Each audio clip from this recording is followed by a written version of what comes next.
Hello friends, ஈஸியாக ஒரு மோர் குழம்பு எப்படி பண்ணுறதுன்னு பார்க்கலாம். அதுக்கு தேவையான பொருட்கள்: கடுகு, வெந்தயம், மஞ்சள் தூள்,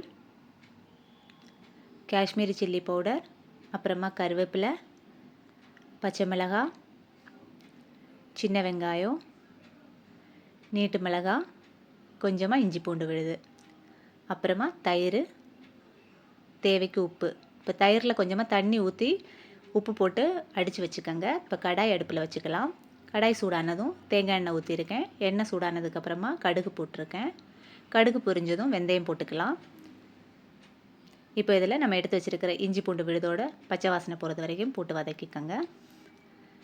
இப்போ இதில் நீட்டு மிளகாய் போட்டிருக்கேன், கருவேப்பிலையும் போட்டிருக்கேன். கூடவே நம்ம கட் பண்ணி வச்சுருக்கிற பச்சை மிளகாவையும் சேர்த்துக்கலாம். சேர்த்து அதையும் நல்லா வதக்கிக்கோங்க. இப்போ இதில் நம்ம கட் பண்ணி வச்சுருக்கிற சின்ன வெங்காயத்தை போட்டுக்கலாம்.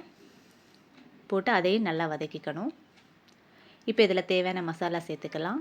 அதுக்காக காஷ்மீரி சில்லி பவுடர் கொஞ்சம், அப்புறமா கொஞ்சமாக மஞ்சள் தூள் போட்டு லோ ஃப்ளேமில் வச்சு இதை நல்லா வதக்கிக்கோங்க. இப்போது ஃப்ளேம் ஆஃப் பண்ணிவிட்டு நம்ம தயிர் ஊற்றிக்கலாம். தயிர் ஊற்றி கலந்து விட்டிங்கன்னா நம்மளோட மோர் குழம்பு சூப்பராக ரெடி ஆகிடும். இந்த வீடியோ உங்களுக்கு பிடிச்சிருந்தா லைக் பண்ணுங்கள், கமெண்ட் பண்ணுங்கள், ஷேர் பண்ணுங்கள், மறக்காமல் சப்ஸ்கிரைப் பண்ணுங்கள். Thanks for watching.